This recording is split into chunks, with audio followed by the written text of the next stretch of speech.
My daughter walked into the dark living room and was completely shocked when she saw me trembling in the chair. "Dad, why is there no food in the house? Where did the $20,000 go?" she whispered. My son smirked and said he's not aware of anything anymore. "I'll handle the money." What my son didn't know was that my daughter already had all the evidence. She quietly pulled out a bottle of pills containing the proof. My son looked at it and froze in shock. Welcome everyone. Before the story continues, please like, subscribe, and comment where you're watching from. I'd love to know your location. Quick note: this is a fictional story created for storytelling purposes. Some elements are dramatized. Any resemblance to real people or places is coincidental, but the message is meant to be meaningful. The darkness in my own living room was so thick, I couldn't see the calloused palms of my own hands that had built half of Tucson, but now lacked the strength to even flick a light switch. I am Charles Wright, a 70-year-old retired construction foreman who spent 36 years building the skyline of this desert, now finding myself a prisoner in my own home. I sat perfectly still in the armchair, listening to the suffocating silence of a house that used to ring with laughter and the heavy thud of work boots. Now the only sound was the shallow, thready rasp of my own breathing. A thick gray wool seemed to have wrapped itself around my brain, dampening every thought before it could take shape. I tried to remember what day it was, but the numbers slipped through my mind like dry desert sand. The air smelled of stale dust and the lingering clinical scent of floor wax that Nicole always insisted on using. Nicole Wright, 40, my daughter-in-law, who handled the vitamins and the checkbook with the same cold, clinical efficiency she used in her pharmaceutical sales job, was the one who left the bottle on the counter. "Just take these, Charles," she had said earlier that evening, her voice like ice scraping against a windshield. "They will keep your strength up." I had swallowed them without question, trusting the family name that I had spent my life honoring. But as the hours bled into the night, the weight in my limbs grew unbearable. This was not the simple fatigue of an old man who had worked too hard. This was a heavy, sinking lethargy that felt engineered a chemical anchor, dragging me into the depths of my own mind. I realized then that the vitamins Nicole had been insisting on were the direct cause of this fog, not my age. How does a man go from pouring concrete foundations to being unable to find his own front door in the dark? The question echoed through the empty hallway, mocking the weakness in my knees. I attempted to stand my fingers gripping the frayed fabric of the armchair, but my legs felt like they were made of damp cardboard. I collapsed back down, a metallic taste blooming at the back of my throat, sharp and bitter. The red numbers of the digital clock on the VCR blurred into a single bloody smear of light. I was starving in a house worth $600,000, yet I couldn't even navigate the 20 feet to the pantry. The fridge hummed a low, mocking sound that reminded me I was alone. A sliver of moonlight finally cut through the heavy curtains, striking the kitchen counter like a silver blade. It illuminated a small, amber plastic bottle sitting next to a glass of tepid water. My instinct, honed by decades of spotting cracks in structural steel, screamed that something was fundamentally wrong. I forced myself out of the chair and onto the floor. The tile was freezing against my palms as I crawled inch by agonizing inch toward the light. My vision swam and the world tilted, but I reached up and swept the bottle into my hand. The dry, papery feeling of the label felt significant, a piece of evidence in a crime I was only just beginning to understand. I squinted, trying to focus on the fine print under the pale Tucson moon. "Vitamin B," I whispered to the empty room. "No, that is not what this says." I turned the bottle toward the light, and the word Ambien screamed back at me in black ink. I wasn't dying of old age. I was being erased. The amber bottle felt heavy in my hand, a silent witness to the betrayal currently pulsing through my veins. My son's face hadn't looked like a thief's when he knelt by my chair 2 years ago. It had looked like a life raft, and I had been a drowning man foolish enough to grab it. Looking back at that afternoon in the garden, the memory now plays in my mind, with a clarity that only sudden sharp anger can provide. I had tripped over a misplaced shovel, the rough texture of the garden dirt stinging my palms as I went down. It was a minor slip, the kind that happens to men half my age, but my son Derek Wright, 45, and drowning in the debt of his construction business, walked in with a false smile that couldn't hide the desperation etched into his face. He hadn't just helped me up. He had descended upon me with a performance of concern that was as thick as the humidity before a monsoon. I realize now that the fall wasn't just a random accident. It was the signal they had been waiting for to pounce on my autonomy. I can still smell the expensive cloying scent of his cologne as he leaned over me, his voice dropping into that low, protective frequency he used to sell bad contracts. "Dad, we just want you to be safe." He had whispered, his hands steadying me with a grip that felt more like a shackle than a support. "Let Nicole handle the stress of the bills." The signing of the power of attorney in 2023 felt like watching a slow-motion car crash from the driver's seat. I remember the scratch of the pen against the paper, a sound that should have warned me I was signing away my own life. "Sign here, Dad," he had said. "It's just for the emergency transfers. Trust is a heavy foundation, but once the rebar rusts out from the inside, the whole structure collapses without a sound." I stood there in my dark kitchen, my heart thumping against my ribs, like a trapped bird connecting the dots of the last 2 years. Every blackout, every moment, where I couldn't remember if I had eaten or if the sun had already set, was measured in milligrams. Nicole didn't just stumble into this arrangement. She had calculated the dosage to keep me perpetually docile, a ghost haunting my own hallways. I recall her standing in this very kitchen, the clinical citrus scent of her perfume hanging in the air like a warning. "You're just tired, Charles," she would say with a thin, sharp smile. "Age does that to the best of us." I wasn't just losing my money. I was losing the man I had been for 70 years, one vitamin at a time. The cold realization settled into my bones, sharpening my focus as the chemical fog began to retreat. I looked at the kitchen counter, realizing my life was being systematically traded for business liquidity and construction loans. I wasn't a father to them anymore. I was a liquid asset. I knew I couldn't confront them yet.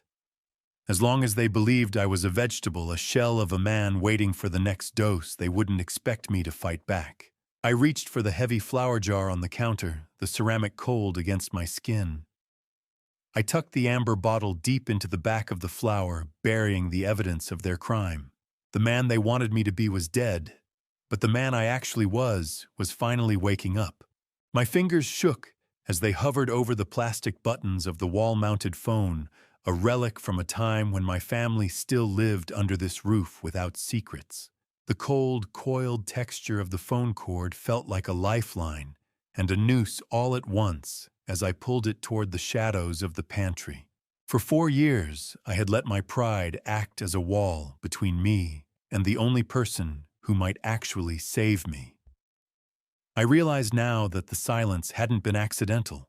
Derek had been the one to whisper that she was too busy, that she didn't care about the old man in Tucson anymore.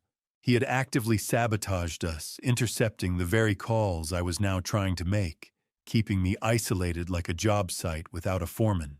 The rhythmic, mechanical clicking of the landline buttons felt deafening in the hollowed-out silence of my kitchen. I forced my memory to recall the 10 digits I had tried so hard to forget. The image of our last argument in 2021 flashed before me, sharp as a jagged piece of rebar. "You are wasting that MBA, Laura," I had shouted across this very room. "Teaching is a hobby, not a career." My pride had driven her away, and Derek had moved in like a squatter to claim the territory I had cleared. Now, as the line began to hum with static-filled silence, I felt the crushing weight of my own arrogance. Is an apology worth the price of a house, or is it the only thing that can truly save one? The question burned in my chest as the first ring echoed in my ear. "Pick up, sweetheart," I whispered the words, catching in my dry throat.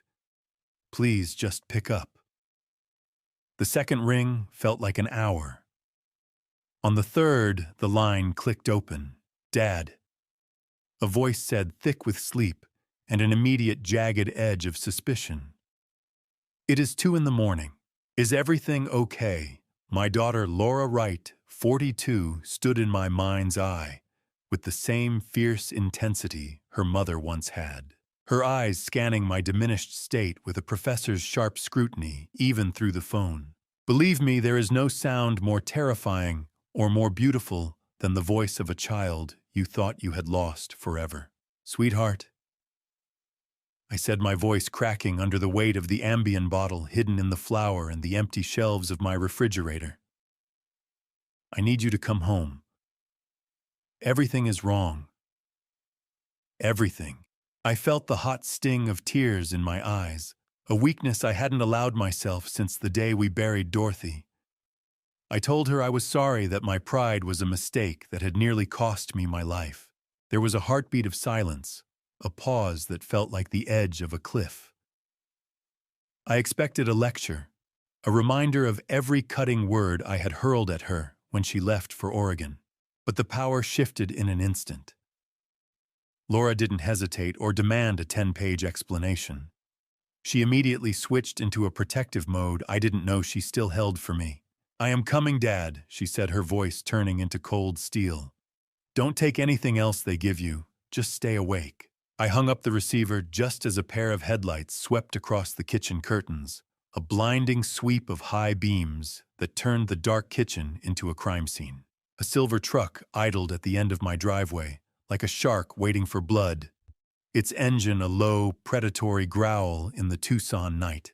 I woke up before the Tucson sun could even scorch the horizon, my mind cutting through the residual cobwebs of Nicole's vitamins like a sharp blade through rotted canvas.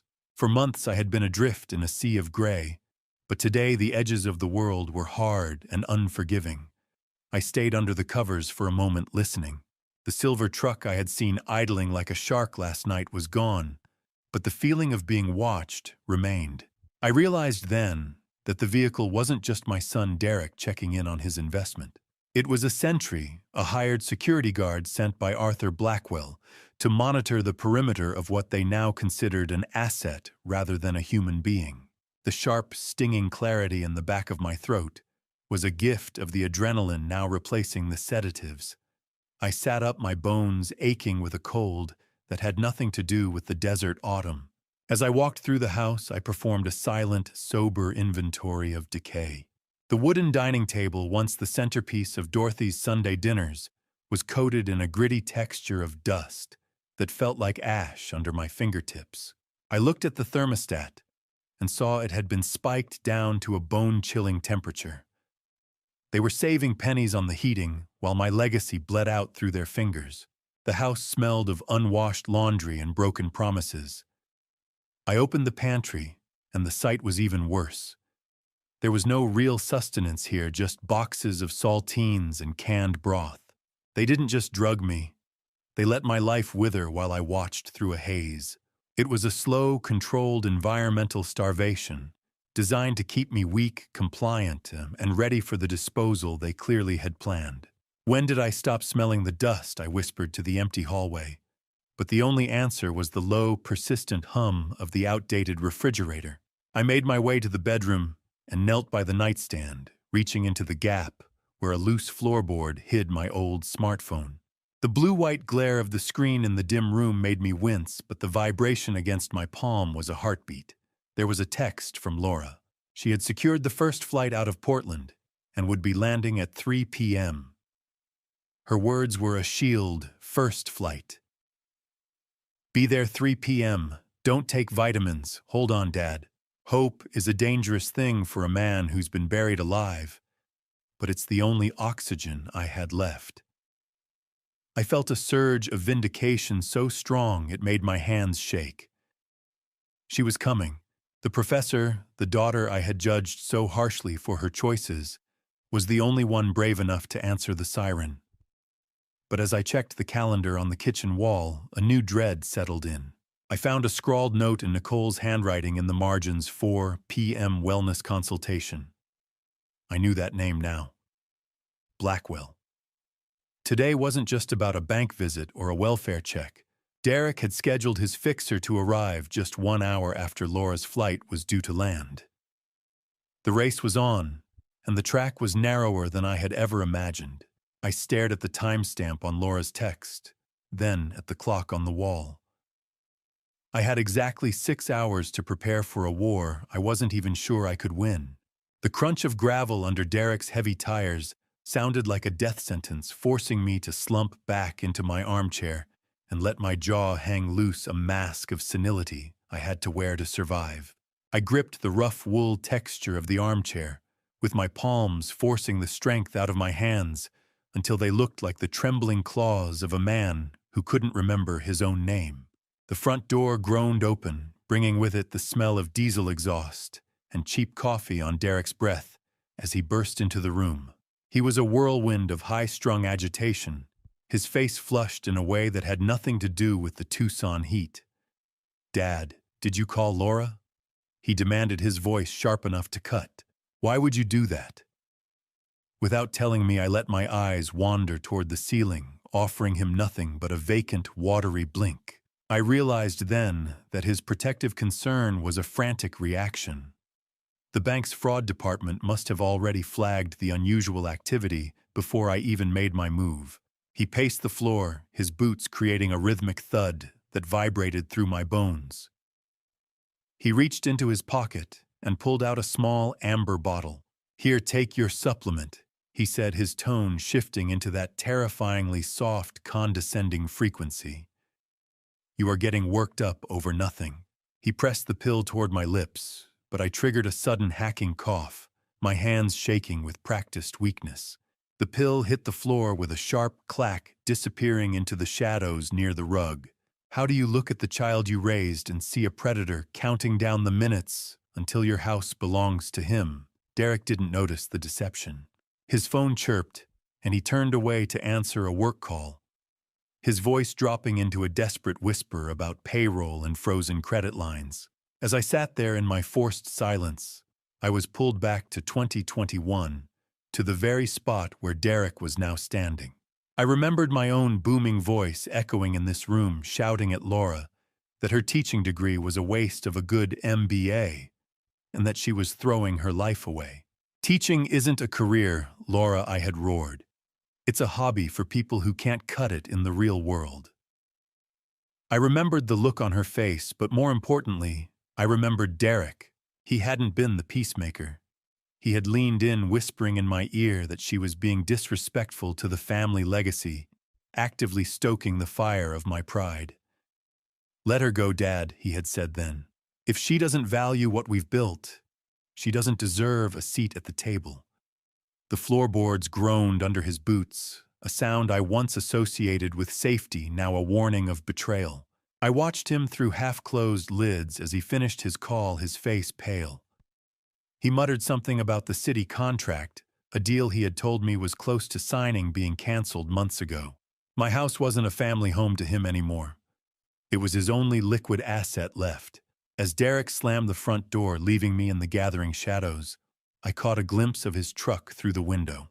There, sitting on the passenger seat, was a bright yellow folder with bold black lettering, "Power of Sale Notice." It was dated for next Tuesday. The war wasn't coming. It was already at my doorstep. The house grew cold as the Tucson sun dipped, but it was the sound of Nicole's key in the lock that made the blood in my veins turn to slush. I had been sitting in the gathering dark. The image of that yellow Power of Sale folder burned into my retinas.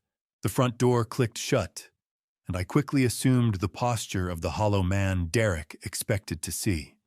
I let my head loll toward the window, my eyes vacant. Nicole entered the kitchen first, the smell of lukewarm, greasy takeout following her like a bad omen. I realized then that she was the true architect of this misery. It wasn't just Derek's desperation. Nicole was the one who had hunted down Arthur Blackwell. She was the one who suggested using the Ambien to manufacture a rapid cognitive decline, a chemical muzzle to ensure my quiet admission into memory care. She walked into the living room and set the bag on the coffee table. "You're looking a bit more alert today, Charles," she said, her voice dripping with a synthetic sweetness. "We can't have you getting overexcited before Laura gets here." She reached into her purse, and the plastic rattle of the pill bottle sounded like a rattlesnake in the dry brush. "Down the hatch now. I promised Derek I would see you settle in." She leaned over me, her eyes tracking my movement with a predatory intensity. I used a sleight-of-hand trick I had learned on high-rise construction sites 40 years ago to keep the boys entertained. I brought the glass to my lips, making a show of swallowing while the pill stayed pinned between my tongue and teeth. As I lowered the glass, I slid the tablet into the cuff of my sleeve. The scratch of the pill against my skin was the only thing keeping me grounded. Her laughter was the sound of a shovel hitting dry Arizona dirt. She patted my hand and retreated to the kitchen to unpack the food, leaving me in the shadows. A moment later, the blue, flickering light of the old Bluetooth speaker on the bookshelf caught my eye. It was an old unit I had forgotten was even paired to her device. Her phone rang, and through some technological glitch or Derek's haste to connect the call, routed directly into the room. Derek's voice, tinny and laced with static, filled the space. "Is he out yet?" he demanded. "We need that signature on the final deed transfer by tomorrow morning." Nicole's voice came back from the kitchen, sounding sharp and efficient. "He is halfway there. If Laura starts asking about the pension when she arrives, tell her he spent it on the investments she was too busy to help with." When does a son stop seeing a father and start seeing a bank account with a heartbeat? The question vibrated in my chest as I listened to them discuss the notary they had already contacted for the morning. They were going to finalize the transfer and render me homeless before the sun hit its zenith. My own son was talking about me as if I were a piece of equipment to be liquidated. The Bluetooth speaker crackled with Derek's final chilling instruction. "Whatever happens, he doesn't leave that house tomorrow unless it's in a transport van." I sat in the silence that followed, a cold clarity washing over me. The trap was set, and the jaw was closing. I lay in the dark, my eyes fixed on the ceiling, counting the minutes until the doorbell would announce my only hope or my final capture. Sleep was a luxury I could not afford. Not with the memory of Derek's voice still vibrating through the Bluetooth speaker like a death sentence. He wanted me in a transport van by morning, stripped of my home and my autonomy. I spent the dawn hours rehearsing the most difficult performance of my life. I had to look broken, a fading patriarch slipping into the fog of dementia, while my mind remained a sharpened blade hidden in a velvet sheath. Every tick of the grandfather clock in the hall felt like a hammer, striking a nail into my own coffin as I watched the driveway, praying for a rental car instead of a transport van. The sunlight crawling across the floorboards felt aggressive and mocking, illuminating the dust of a house that had become my prison. I had overheard their backup plan. While they thought I was sedated, a private physician was scheduled to arrive at 4 o'clock to provide the backdated diagnosis they needed to lock me away forever. It was a race against a medical lockout, and I was running it from a stationary armchair. When 3 o'clock finally arrived, a white sedan turned into the gravel drive. My heart hammered against my ribs, a frantic bird in a cage. I saw her then. Laura stepped out of the car, and for a moment I forgot to breathe. She looked exactly like her mother, sharp, formidable, and radiating a controlled fury I hadn't seen in years. She moved with a purpose that the heavy, stale air of this house couldn't stifle. Laura didn't just walk into the room. She was a storm front rolling over a parched desert, and Derek was finally standing in the path of the lightning. I forced my muscles to slacken, slumping deep into my leather chair. I let my jaw hang slightly, my eyes unfocused, wearing the mask of the drugged invalid. When she entered the living room, the smell of her rain-scented perfume cut through the scent of old wood and neglect. I saw her face crumble, the warrior's mask slipping to reveal the grieving daughter. "Dad," she whispered, her voice cracking as she knelt beside me. "Oh God, Dad, what have they done to you?" I wanted to reach out and pull her close to tell her I was still here, but I remained still. I'm here now, she said, clutching my cold, damp hand.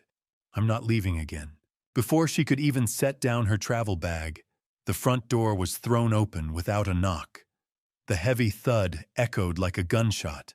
Derek and Nicole strode in their faces tight, with a performative concern that didn't reach their eyes. They moved like a coordinated unit, intent on severing the connection before it could take root. Laura Nicole cried out, her voice a shrill imitation of warmth. We didn't expect you until this evening. Dad is having a very difficult afternoon, very confused. It is probably best if you check into your hotel first and come back when he is more stable. I watched them through hooded eyes, feeling the heat of Laura's indignation rise beside me. How do you tell your daughter you are sane when you have spent months pretending to be a ghost? I didn't fly across the country to go to a hotel. Derek, Laura snapped her voice like ice. I am staying right here. Nicole stepped forward, the sharp, paper-cut sound of a legal folder opening filling the silence. She reached into her bag and pulled out a thick stack of legal documents, her eyes locking onto mine with a cold, predatory gleam. Charles, dear, it's time to sign those papers Derek mentioned. I watched the ink in the fountain pen tremble just above the signature line, a drop of black liquid threatening to end my life, before Laura's hand clamped down on Nicole's wrist like a steel trap. The predatory gleam in Nicole's eyes flickered, replaced by a momentary flash of shock. Put the pen down, Nicole, Laura said, her voice steady and dangerous. My father isn't signing a grocery list, let alone a legal transfer in this condition. I remained slumped in my chair, projecting a glazed, faraway look, though inside I wanted to cheer. Derek stepped forward, his face flushed with a mixture of annoyance and poorly concealed panic. We're only trying to help Laura, he argued. You haven't seen his episodes. You don't know how bad it gets. Laura didn't flinch. She stood her ground, her academic posture adding an invisible weight to her authority. I'm seeing everything I need to see right now, she snapped. This house is a disaster. My father is practically catatonic, and you're shoving contracts in his face before I can even get him a glass of water. Get out. Both of you. Derek tried to protest, mentioning the doctor coming at 4, but Laura threatened to call the police for trespassing.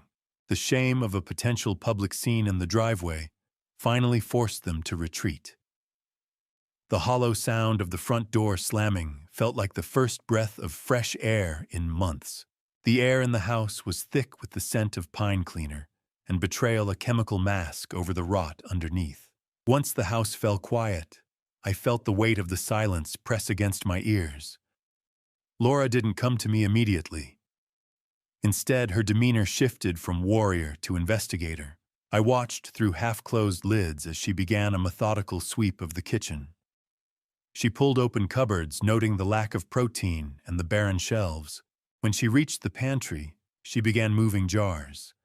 She found the amber bottle I had hidden in the flour jar. I saw the gritty feel of flour on her fingertips as she pulled it out, her face going pale as she read the label. Ambien, not B12, not a heart pill, a chemical muzzle. Dad, I found it. She whispered, her voice trembling with cold fury. Why is there a bottle of prescription sedatives in the flour? I forced my voice to sound weak, sticking to the roll for just a few moments longer. Nicole. She said they were for my heart, my memory. Laura's eyes didn't just show pity. They showed a dawning realization of a crime. She kept digging, moving to the trash can under the sink. Beneath a layer of paper towels, she pulled out a second bottle, this one completely empty, suggesting they were doubling the dosage whenever a big decision or a bank statement was due. My stomach churned at the confirmation of what I had suspected. They weren't just managing me. They were erasing me. Laura walked back into the living room, the evidence clutched in her hand. She looked at me, really looked at me, and I saw the moment she realized I was more present than I appeared. But before she could speak, I tilted my head ever so slightly toward the ceiling. I had noticed it earlier, the sharp, rhythmic clicking that shouldn't be there. Laura followed my gaze up, her eyes narrowing at the smoke detector near the hallway vent. A tiny blinking red light sat nestled inside the casing, a digital eye watching our every move. The sight of the power of sale folder Nicole had tried to hide on the end table suddenly felt less threatening than that small electronic betrayer. Laura leaned in close, her lips barely moving. "They're listening, Dad." Every word. The screech of Laura's Sharpie against a yellow legal pad was the only voice we had left in a room that had grown ears, each stroke a silent scream against the shadows. I watched the persistent, mocking blink of the red camera light in the vent, a digital sentinel Derek had installed to monitor my decline. We didn't dare speak aloud. The air in the living room was stagnant, smelling of Sharpie fumes and the metallic tang of fear. Laura sat on the floor by my feet, the yellow pad resting on her knees. She wrote 4 words in bold, aggressive ink. "Tell me the numbers." I took the pen from her, my hand still a bit shaky from the lack of real food, and began to detail the architecture of my ruin. I wrote about the $20,000 monthly pension and the power of attorney I had signed under what I now knew was a drug-induced fog. I watched her eyes widen in horror as I scratched out the timeline of my compliance. I signed it. I wrote the ink bleeding into the paper. I thought I was helping him. Laura took the pen back, her jaw tight. "You weren't helping him, Dad," she wrote beneath my confession. "You were funding his burial of the truth," as she wrote. A cold, sinking feeling settled in my gut. I realized then that the security lock on my accounts wasn't just a simple password change. Nicole had systematically reported me as mentally incapacitated to the bank's fraud department months ago. They hadn't just stolen my money. They had institutionalized my digital identity before I even knew I was being erased. How do you fight a war when the enemy has stolen your identity and the battlefield is a screen you can no longer access? It was a question that hung over us like a shroud. Laura opened her laptop, the blinding white light of the screen cutting through the dark room like a searchlight. She tried to log into my online banking portals using the old passwords I had memorized over decades of careful management. Every single one had been changed. She tried the recovery options, but the recovery phone number had been redirected to Nicole's device. Each attempt met a digital wall, a message stating that the account was restricted due to the owner's documented health status. She tried the bank's mobile app, only to receive a final chilling security lock notification. The screen seemed to pulse with a cold indifference. Every avenue was blocked, every door bolted from the inside. 0. That was the only number left that felt honest in this house of mirrors. We were trapped in a fortress built for my own life's work, and the keys were in the hands of the people who wanted me gone. Laura didn't give up. She moved to the property records, her fingers flying across the keys with a frantic energy. The scratchy sound of paper tearing from the legal pad punctuated the silence as she took notes. Then she stopped. Her entire body went rigid. I leaned forward, squinting at the screen. She had found the mortgage records. It wasn't just that Derek had taken out a loan. My forged digital signature had been used to approve a massive line of credit against the house. It was 80% exhausted. They hadn't just spent my pension. They had hollowed out the very ground I stood on. Laura slammed the laptop shut, with a sound like a gunshot, and grabbed the Sharpie one last time. She wrote in jagged, angry letters that nearly tore through the page, "Bank of America. 9 a.m. We don't leave until we see a manager."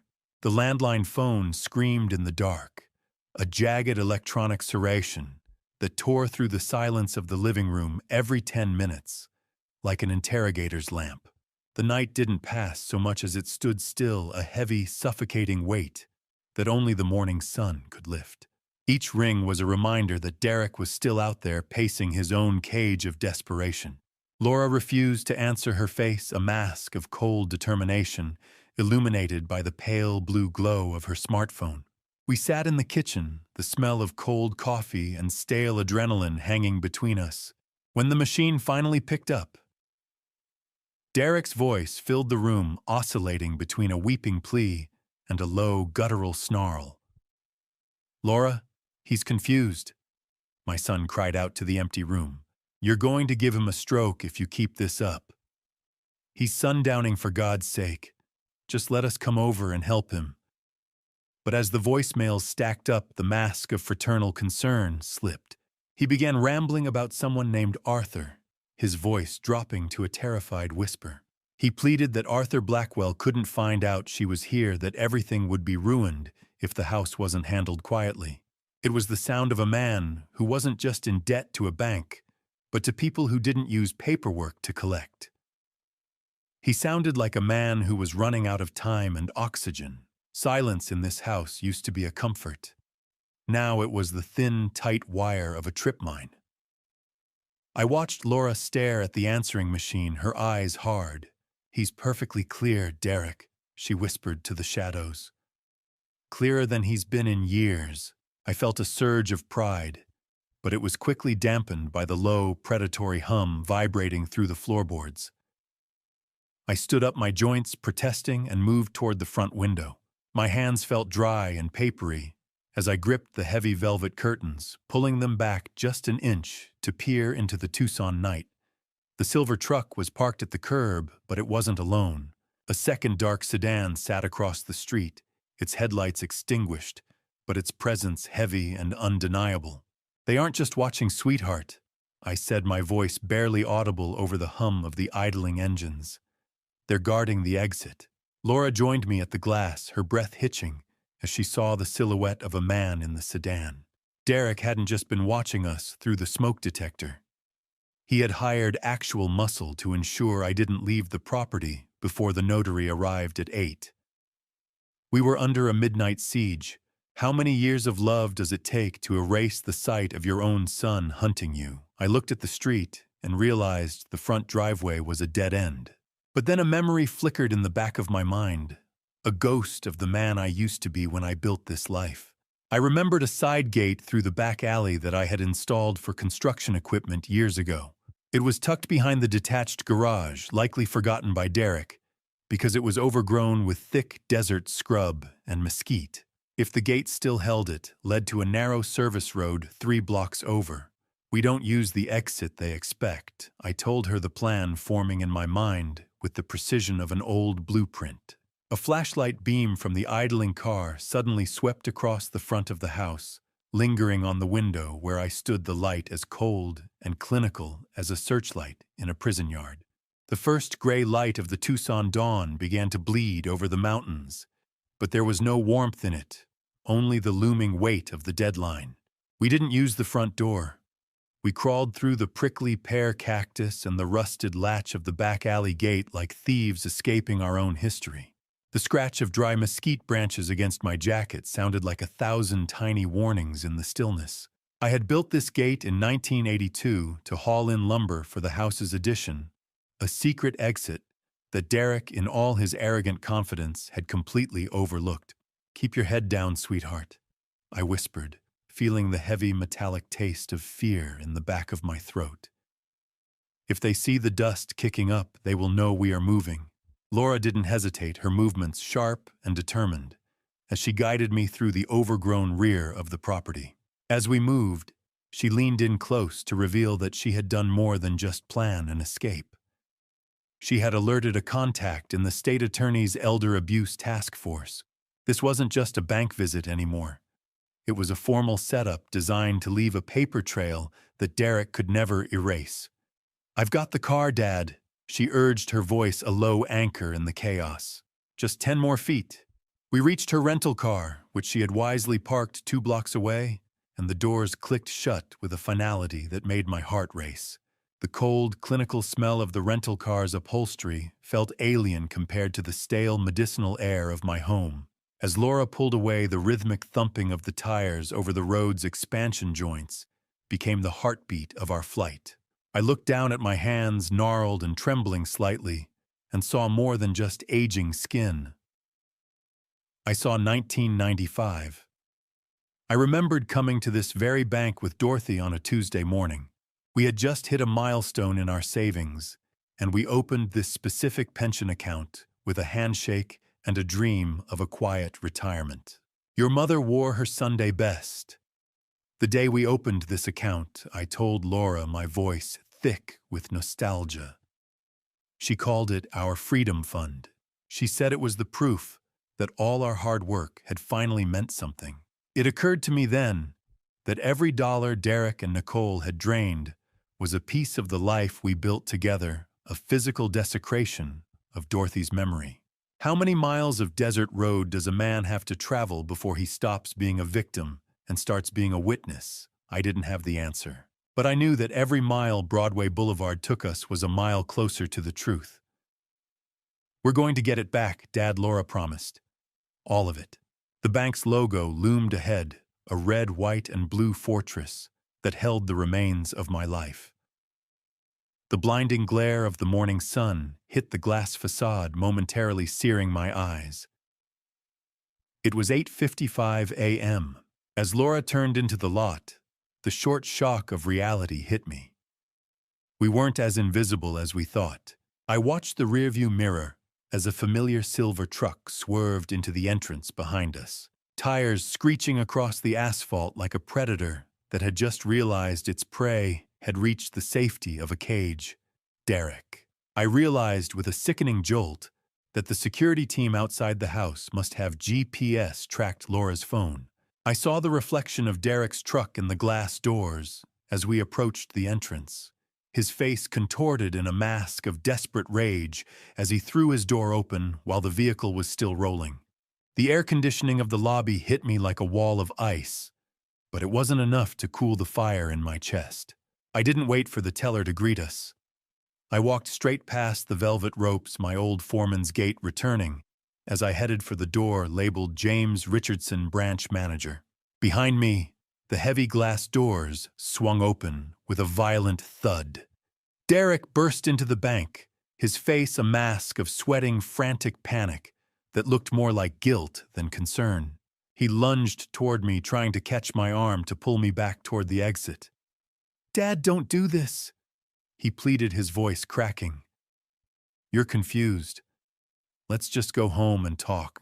I felt his fingers brush my sleeve, but before he could get a grip, Laura stepped between us. Her voice was a whip crack that stopped the entire lobby in its tracks, freezing the tellers behind their glass partitions. "Touch him again, Derek, and I'll have the security guard put you in zip ties," she promised. Her eyes were twin points of steel. I didn't look back. I stepped into the office, the clinical ozone-scented air of the bank wrapping around me as I shut the door on my son's muffled, desperate shouting. I knew then that the investment allocations Nicole had mentioned were a total fabrication. The money wasn't even sitting in fake accounts. It was being bled out as cash allowances handed over to Arthur Blackwell under the guise of consulting fees. My life was being liquidated into a monster's pockets. James Richardson, 52. The branch manager who had seen me through 3 decades of deposits sat behind his mahogany desk with a look of growing dread. He looked at my identification and then at the power of attorney papers on file, his brow furrowed. "Charles, it's been a while," he said, his voice hesitant as the rapid, rhythmic click-click of the mouse filled the small room. He began scrolling through the transaction history, his professional mask slowly crumbling into an expression of genuine concern. The monitor's glow felt like a blow to the chest. He stared at the screen for a long time, his face growing paler with every click. "Mr. Wright, I've been with this branch 12 years, he whispered. "I've never seen a depletion this aggressive." He turned the monitor toward me and I saw a relentless waterfall of red text. For 24 months, $10,000 deposits had vanished into something called Wright Construction LLC, a company I had retired from years ago. "Show me the bottom line, James. Just tell me what's left," I said, my voice sounding like gravel. My throat felt dry and hollow, the air in the office suddenly too thin to breathe. "How do you count the value of 36 years of sweat?" When it's been reduced to a three-digit number on a screen, I thought of Dorothy and the Sundays we spent planning our quiet future, a future that was currently being erased by a computer cursor. The blinding white light of the spreadsheet on the monitor seemed to burn into my retinas. Richardson hesitated, his eyes refusing to meet mine as he clicked one final time. "There's one more thing, Charles," he said, his voice barely audible over the hum of the office. "A final transfer of $50,000, your entire emergency savings, was authorized just 2 hours ago. It's still in the processing queue." He cleared his throat, a look of profound sorrow crossing his face.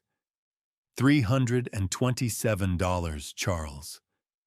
That is all that remains of your life's work. The room went silent.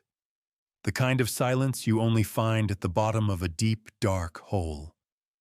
$327. The number felt like a physical blow, a cold weight pressing against my chest, until the air in James Richardson's office felt too thin to breathe.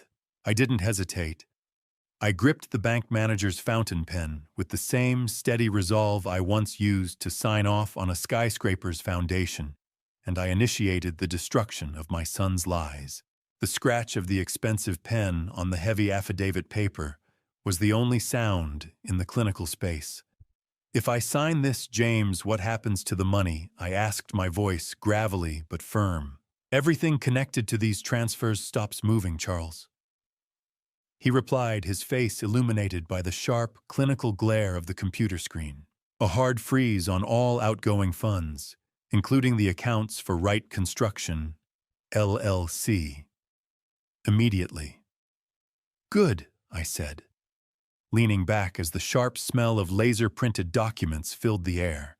"I'm tired of being the only one standing still." Laura stood beside me, her hand a warm, grounding weight on my shoulder. As I finished the final signature, a ripple of digital consequences began to spread through the bank's internal security protocol.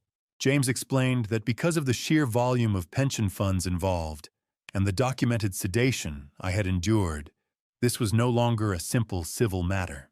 The hard freeze would automatically flag these transactions for the Federal Crimes Division. Is it still a betrayal? If you're simply handing back the shovel your son used to bury you? I didn't feel like a father in that moment. I felt like a judge. Less than 5 minutes after the ink dried, the rhythmic vibration of Laura's phone on the mahogany desk made us all jump. The caller ID displayed Derek's name. Laura glanced at me and I nodded. She tapped the speakerphone icon. The speaker crackled with a sound like tearing metal, my son's soul coming apart. "What did you do?" Derek screamed, his voice unrecognizable, high-pitched, frantic, and filled with a cornered animal's rage. "The account is locked. I have crews on site. Laura, I have payroll due in an hour. My suppliers are calling me saying their payments were clawed back." He was hyperventilating, the tinny, distorted screaming filling the quiet office with a sense of impending collapse. "You have 48 hours of my sweat in your veins, Derek," I said, my voice cutting through his hysterics. "Not another drop. You've just killed the company, Dad," he wailed. "You've destroyed us. I have obligations. I have people I owe." The cold, dry air of the office hit my damp forehead as the reality of his desperation settled in. Then his panic took a sharper, more dangerous turn. "You don't understand." He choked out, accidentally revealing the depth of his rot. "I didn't just spend the cash. I had to co-sign a massive high-interest loan using your identity, Dad. Arthur Blackwell was the facilitator. He's the one who made the numbers work on the back end." Derek's voice dropped to a terrifying low whisper that made the hair on my neck stand up. "You think you won, Dad? You just signed the foreclosure on your own front door. If Blackwell doesn't get his VIG because the accounts are frozen, we don't just lose the business. We lose everything." I stared at the black screen of the phone long after the line went dead, the silence heavier than the shouting. Derek's final words about the foreclosure vibrated in the humid air of the car like a death knell. I felt a cold, sharp determination settle over me, a hyper-focused clarity that usually only came when I was fixing a broken engine. But this time the machine was my life, and someone had intentionally poured sugar in the tank. I pulled Arthur Blackwell's business card from my pocket. As we walked toward the car, the embossed gold lettering feeling like a splinter under my skin. The sun caught the edges of the card, blinding me for a second. A gilded reminder of the man who had helped my son dismantle my world. Arthur Blackwell, 56, was a shadow with a law degree and a Phoenix address, a man who had built a career on the ruins of people like me. We climbed into the rental car, the smell of hot asphalt and ozone trailing us inside. Laura didn't start the engine immediately. Instead, she took the card from my shaking hand and began typing furiously into her phone. The rhythmic tapping of her fingernails on the glass was the only sound against the hum of the AC fighting the Tucson noon heat. After a few minutes, her face went pale, then hardened into a mask of pure academic fury. She turned the screen toward me, showing a series of archived news articles and legal filings. My heart sank as she scrolled through the data. It turned out that Blackwell's firm wasn't just an outside consultant. His shell company was the primary lien holder on my house. He was the advisor who had told Derek to take the loan and the executioner who would pull the lever when it failed. A fixer is just a vulture with an MBA and a clean suit. He's a ghost, Dad. Laura said, her voice dropping an octave as she read from a 2019 investigation into moved assets in Phoenix. Derek didn't find him in the yellow pages, did he? I asked, my own voice sounding thin and old in the cramped space. No. Blackwell finds the desperate ones, she replied. He's a fixer for criminals in ties. I felt the dry, dusty feeling of the paper deed copies in the glove box. A stack of evidence that my own blood had signed my life away to a man who specialized in finding legal loopholes to drain family estates, to pay off corporate creditors. He used you as a shield, Dad. He put your name on the debt so Blackwell could walk away with the cash.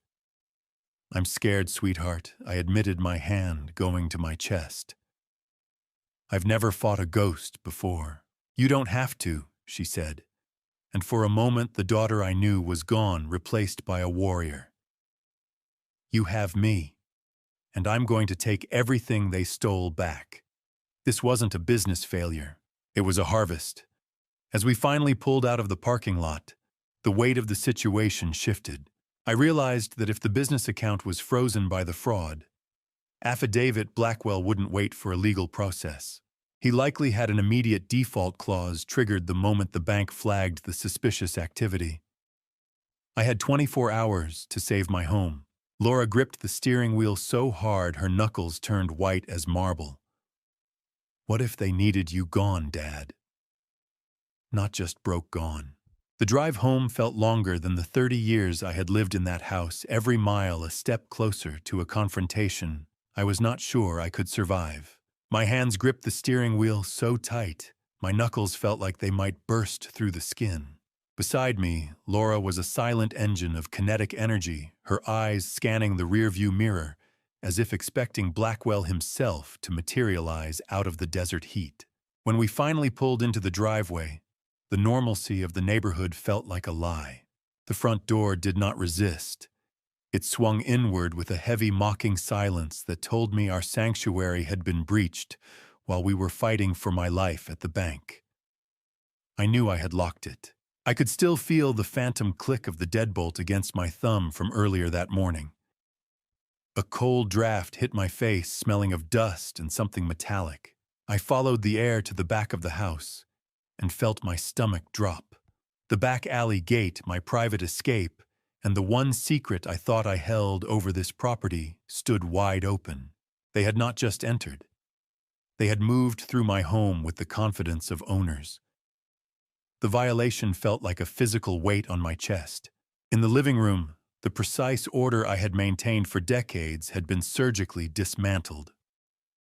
My locked file cabinet sat in the corner, its drawer slightly askew. I ran my fingers over the rough texture of the jimmied metal, the smell of forced steel hanging in the air. The fireproof box was gone. Inside that box were the original property deed copies, the only physical proof of a life built on honest labor. I looked at Laura, my voice a jagged whisper. I locked this, Laura. I remember the click of the deadbolt. She did not look surprised, only grimmer. They are not looking for jewelry, Dad. They are looking for the original signatures. A home without a lock is just a box waiting to be emptied. And as I stood in my own living room, I realized I was standing in a hollowed-out shell. We moved to the kitchen, where the heavy thudding silence of the house seemed to grow thicker. The trash can had been overturned, but it was not a random act of vandalism. Scattered yellowed papers littered the tile floor. Laura knelt, sifting through the mess with a surgeon's focus. She pulled a sheaf of papers from the pile and held them up. My medical discharge papers from the hospital, the ones from my fall back in 2023, were gone. So were the prescriptions for the heavy sedatives I had been taking during my recovery. My heart hammered against my ribs. Why would they want my old medical records, I asked. Laura's eyes met mine with a look of calculated coldness. They are building a case to lock you away, and they are using your own history to do it. If they can prove you were incompetent back then, they can justify every transfer they made. How do you protect a life when the walls around you have started working for the enemy? The terror was no longer a distant threat. It was sitting at my kitchen table. Laura reached under the mahogany edge of the table and pulled her hand back as if she had been burned. Attached to the underside was a small, high-tech tracking device, its tiny red light blinking with a rhythmic, predatory pulse. I looked at the empty space in the cabinet where my late wife's medical power of attorney used to sit, and a cold realization washed over me. They were not just after my money anymore. The house felt like a stranger's skin, itchy and wrong, as Laura pulled her laptop back out to dig into the ruins of my son's ambition. I watched the blue light of the laptop screen dance in Laura's eyes, her fingers flying across the keys, like she was dismantling a bomb while I sat among the ruins of my living room. The smell of stale coffee lingered in the kitchen, a bitter reminder of a morning that had started with a quiet cup of joe and ended with the realization that my home was no longer mine. The blue glare reflected off the dust on the dining table, highlighting the fingerprints of the strangers who had just violated our privacy. I felt the dry, papery feel of my throat as I swallowed, but the water in my glass tasted like copper. Laura accessed the public records for Wright Construction LLC, her mouse clicking with a sharp, mechanical precision in the quiet room. She leaned closer to the screen, her brow furrowing as she navigated through Pacer. "Dad, look at this," she whispered. The thriving family legacy Derek had boasted about was a hollow shell. There was a trail of unpaid suppliers stretching back months' lawsuits from former employees and multiple government liens that made my stomach churn. I realized then that my stolen pension had not been an investment for growth. It had been a desperate infusion of blood into a corpse. He didn't just use your money for a shortfall. Dad, Laura said, her eyes fixed on the data. He used it to pay interest on loans that should have never been taken. To my horror, she found a bankruptcy filing where Derek had officially listed me as a silent partner. He had tied me legally to every failed contract and predatory debt he had accrued. I built foundations for 40 years, Laura. I know when a structure is terminal, I said, my voice barely audible over the hum of the laptop fan. How much does a son have to hate his father to make him the captain of a sinking ship he didn't even know he owned? The investigation reached a fever pitch as Laura pulled up a consolidated debt statement. The total liabilities were staggering, $850,000. That's not a business debt, that's a black hole? I gasped. The amount was far more than the equity in my home, more than everything I had saved. And you're the one standing at the edge of it, Dad, Laura replied, her face grim. He tied your name to every cent of it. I realized Derek had gambled everything on a municipal contract that likely never existed, using me as the ultimate collateral for his greed. Numbers don't lie. Sons do. I felt a cold dread settling in my bones. Every time I had been confused or drugged during my recovery, they had been moving pieces on a board I could not see. Laura's fingers slowed as she found a recent wire transfer. While I was under the fog of sedatives, $50,000 had been sent to a shell company owned by Arthur Blackwell, not the construction firm. It was a direct kickback. Laura froze, her cursor hovering over a document titled Exit Strategy. She looked up at me, her face pale. "Dad, this isn't just about the debt. They have a buyer for the house. Already." The thought of a stranger walking through Dorothy's garden bought with my stolen blood sent a surge of heat through my chest that no sedative could ever dampen. I looked at Laura, and without a word, I led her toward the hallway. The door to Derek's old bedroom groaned on its hinges, a sound like a ghost clearing its throat, as we stepped into the space where my son had once dreamed of being a man of honor. Now it felt like a staging ground for a betrayal I was still struggling to map. The smell of mothballs and old cardboard hit me first, heavy and suffocating. I went straight to the closet where I had seen Derek stashing mail he thought I was too slow to notice. We found a stack of envelopes hidden in the back behind his old Letterman jacket. I pulled out a glossy brochure for Saguaro Memory Care. My name was handwritten on a yellow sticky note on the cover, my own identity reduced to a label. I felt the crinkle of the glossy brochure pages beneath my thumbs, a sound that felt as loud as a gunshot in the quiet room. As Laura opened it, my breath hitched. There was a pre-filled intake form detailing my supposed rapid onset dementia, and a schedule for a mandatory evaluation set for this coming Wednesday. But it was the stamp in the corner that made my vision blur. The Saguaro brochure showed a deposit-paid stamp dated 3 weeks before my fall in the garden. The realization hit me like a physical blow. The fall hadn't been an accident that led to the power of attorney. It had been the execution of a plan already in motion. Saguaro. That's where they put people who can't remember their own names. Laura. I whispered, the stinging heat of tears refusing to fall. They weren't waiting for you to get sick, Dad. They were making sure you looked the part, she replied. The brochure felt like a snake in my hand, slick, cold, and poisonous. Laura dug deeper into the stack, pulling out a correspondence log between Derek and Arthur Blackwell. It was a cold, calculated map of my destruction. It outlined a liquidation timeline where the house would be sold to a developer associated with Blackwell's firm. The brutal math was laid bare. The memory care facility fees would be paid by my house sale, leaving me isolated in a locked ward while Derek and Blackwell pocketed the remaining equity to settle the $850,000 debt. It says here, estimated recovery from asset sale $400,000. They already appraised it behind my back, I said, my voice trembling with a cold fury. This isn't a debt repayment, Dad. It's a funeral for a living man, Laura said. How do you mourn a son who is currently measuring you for a cage? I looked at my own name typed on a medical form, a death sentence written in bureaucratic ink.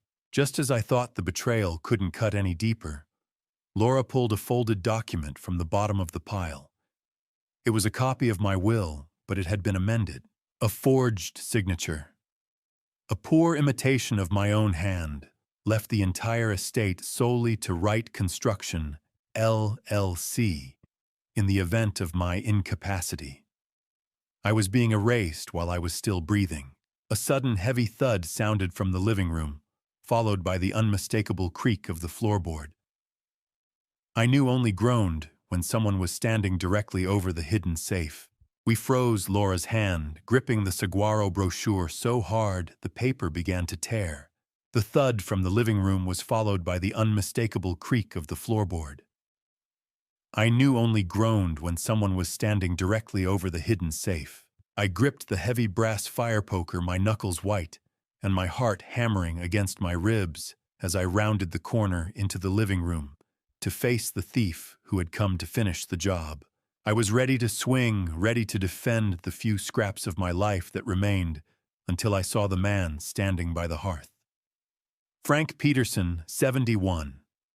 An old colleague with hands like leather and a voice like a gravel pit stood in my living room with a look of profound sorrow. "Frank Lord, you nearly got a fire poker to the head." I breathed the weapon trembling in my grasp. He looked at me then at the poker and sighed. "Derek told me you were too far gone to even recognize me, Charles. He's been telling the whole crew at the Union Hall you've lost your mind and that he was moving you to a specialized facility for your own safety." Frank explained he had used the spare key I gave him years ago, unable to reach me by phone and unwilling to believe the rumors. He had been investigating Derek's lies on my behalf for weeks. How do you tell an old friend that the son he used to bounce on his knee is now the man holding the matches to your life's work? I smelled the familiar tobacco and old work boots on him, a scent of the construction sites of my youth, and for a moment I felt a flicker of hope. But Frank didn't come to reminisce. He reached into his coat and pulled out a damp envelope. "Before I explain what this number on the document truly means, are you still with me? Comment 5 if you think Derek is acting alone, or 10 if Blackwell is the real architect, and add one short reason so I can see how you are reading this. Please note what follows contains recreated details for narrative purposes, as the core message is what matters most." Frank handed me the paper he found at the county clerk's office. It was a $200,000 second mortgage lien against the house. "I have no memory of signing this," I whispered, my voice breaking. Laura cross-referenced it on her laptop, her face turning ashen. "He used the power of attorney and a forged medical letter claiming you were incapable, Dad. I bought this dirt in 1979, Frank. I poured every ounce of my life into these walls. Dorothy and I paid this off 15 years ago." My eyes burned with the sharp, stinging heat of tears. "He didn't just borrow against it, Dad. He sold the ground right out from under your feet." The fire poker hit the carpet with a dull thud, my strength finally failing as the numbers on that lien began to blur. The papers showed the beneficiary was an offshore account in the Cayman Islands. The money was gone untraceable and cold. I realized then that Blackwell's firm didn't just want the house. They wanted me erased so the debt would never be questioned. Frank gripped my shoulder, his eyes darting to the window. The rhythmic, urgent knocking of a truck engine sounded outside. "Charles, we have to move. Derek's truck just turned the corner, and he's not alone this time." The headlights of Derek's truck cut through the deepening shadows of the living room, a predator returning to the kill site. I watched from the window as the engine cut out, leaving a ringing silence that was quickly shattered by the slamming of heavy doors. The hammered pounding on my front door at 6 in the morning didn't sound like a son coming home. It sounded like an eviction notice with a heartbeat. My hands shook as I stood my ground, my daughter Laura and my old friend Frank flanking me like a human wall. When I finally pulled the door open, the cold morning desert air rushed in, carrying the sharp, synthetic scent of expensive cologne. Derek stood there disheveled and frantic, his eyes darting toward the safe. Beside him was Nicole, her face a mask of clinical detachment, and a tall man in a charcoal suit I recognized from the business card, Arthur Blackwell. Behind them, standing by the truck, were two large men in navy windbreakers. I realized with a jolt of ice in my veins that the medical escort Derek mentioned wasn't a team of doctors, but private security guards Blackwell brought to physically remove me if I didn't cooperate. "Step aside, Laura," Derek snapped, his voice cracking. "This is a family matter, and Dad needs professional care right now. We have a wellness professional here to assist with his transition. The only professional care he needs is a lawyer." Laura countered, her voice steady and sharp as a scalpel. "And luckily he has one on the way." Blackwell moved through my living room like a shark in a koi pond, smooth, silent, and looking for the softest place to bite. He didn't raise his voice, but the dry, rasping sound of his silk suit as he stepped past Derek filled the space with a terrifying legal precision. Mrs. Wright? Or is it Professor, my firm has been retained to protect your father's interests from outside interference? Blackwell said, his eyes scanning the room, as if he already owned the furniture. You are currently trespassing in a residence under financial review. I'm not a firm, Mr. Blackwell. Laura spat back, refusing to yield an inch of the hardwood floor. I'm his daughter, and you're just the vulture who's been picking at his bones for 18 months. The air in the room became suffocating. 6 in the morning. The sun hadn't even found Tucson yet, but the heat in that room was already enough to burn the house down. Blackwell ignored her, turning his gaze toward me. He reached into a leather briefcase and pulled out a thin blue folder. He produced a document he claimed was a signed voluntary commitment, a paper that would authorize my immediate removal to Saguaro Memory Care. I leaned in, my eyes narrowing as I looked at the signature line. My breath hitched. The date on the document was from July 3 months ago. This wasn't a sudden medical decision. It was a long-term conspiracy they had been sitting on until the money ran dry. Blackwell leaned into my space, his breath smelling of expensive mint and cold calculations. Charles. He whispered low enough that only I could hear the edge of the blade. Make this easy. Otherwise, the police I've already called won't be coming to help you. I didn't back away. I couldn't. Not with my daughter standing there like a shield and my own life being bartered like scrap metal. Arthur Blackwell loomed over me, his presence a suffocating weight, in my own living room. He tapped a thick folder against his palm, the sound echoing like a gavel. You have 2 choices. Charles, walk out with dignity to a premier facility, or wait for the sheriff to remove you for your own safety. He gestured toward the window where the silhouettes of hired guards shifted in the early morning light, forming a physical perimeter around my sanity. Derek stepped forward, his face slick with a sour-smelling nervous sweat that I could smell from 3 feet away. Just sign it, Dad, he pleaded, his voice cracking. It is the only way to save what is left. It is for the best for the family.